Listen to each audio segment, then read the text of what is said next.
Pulau Besar dikenali sebagai Pulau Eko Pembesaran yang terletak di negeri Melaka. Pulau Besar terletak di Selat Melaka, kira-kira 3 batu nautika dari Bandar Hilir, Melaka.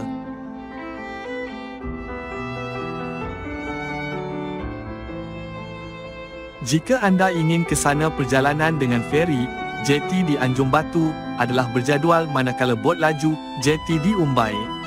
Masa perjalanan pergi dan kembali bergantung kepada pasang surut laut dan masa yang ditetapkan sendiri oleh penumpang. Pulau Besar adalah merupakan sebuah tempat yang banyak dikaitkan dengan kisah mistik dan legendanya.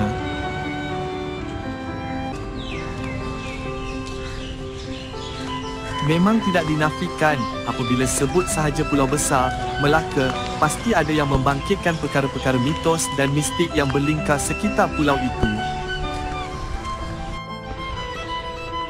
Benar, Pulau Besar sebelum ini pernah digelar dengan bermacam-macam gelaran termasuk Pulau Keramat dan Pulau Syirik oleh sesetengah orang kerana aktiviti pemujaan dan hurafat yang dilakukan mereka yang terlalu taksub dengan sesuatu kepercayaan.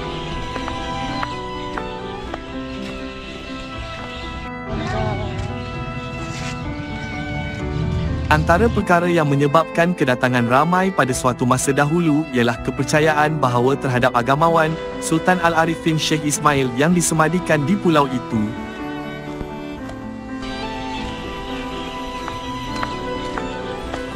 Malah, ada juga yang percaya dengan kewujudan makam 7 beradik di pulau berkenaan, sehingga ada yang sanggup bertapa dan melakukan aktiviti pemujaan.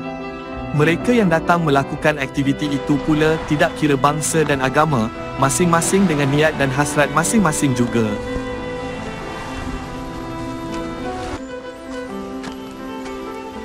Banyak juga amalan pelik yang dilakukan di Pulau Besar ni. Disebabnya ianya mistik, ada yang melakukan perkara-perkara syirik dan hurafat dengan mengadakan aktiviti pemujaan dan beberapa ritual lain.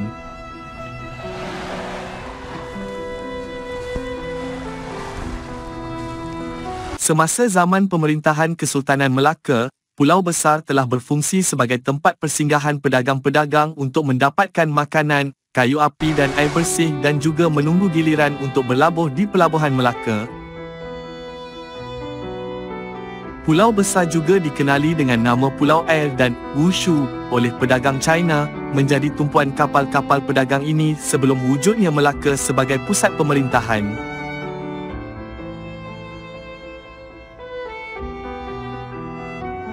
Menurut Ma Huan, seorang pembantu Laksamana Cheng Ho, pelaut-pelaut China akan melawat Wushu dan berlabuh dan berehat serta mendapatkan bekalan.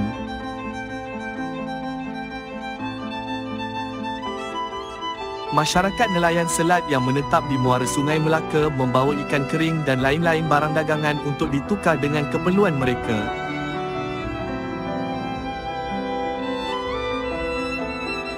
Kenyataan ini diperkukuhkan lagi dengan kewujudan beberapa perigi lama yang dianggarkan berusia melebihi ratusan tahun air sekeliling pantai Pulau Besar. Kedudukan perigi-perigi itu pula hanya beberapa meter sahaja dari kawasan pantai.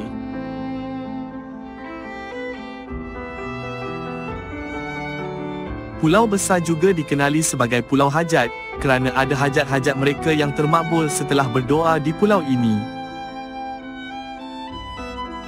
Ini menyebabkan ramai yang ingin mencuba nasib sehingga melakukan perbuatan syirik dan khurafat seperti meminta kubur, batu dan orang yang telah mati.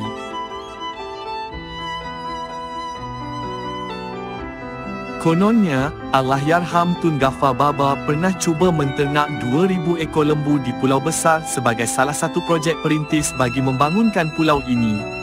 Namun kesemua lembu itu mati tanpa sebab. Kematian lembu-lembu itu telah menimbulkan pelbagai spekulasi dan ianya turut dikaitkan dengan kesucian Pulau Besar. Kononnya, kawasan ternakan itu adalah kawasan penempatan makhluk gaib dan najis lembu-lembu itu telah mengotorkan tempat mereka.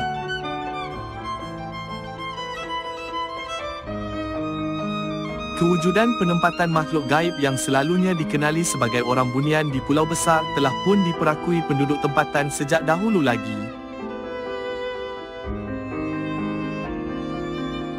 Tan Sri Wan Azmi telah cuba membangunkan Marina Beach Resort berhampiran dengan kawasan perternakan lembu yang mati itu.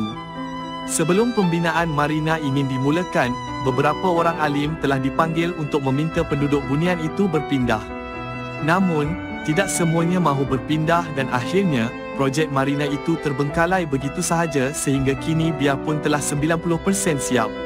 Pelbagai kejadian aneh telah menimpa para pekerja kontraktor ketika projek itu sedang dijalankan.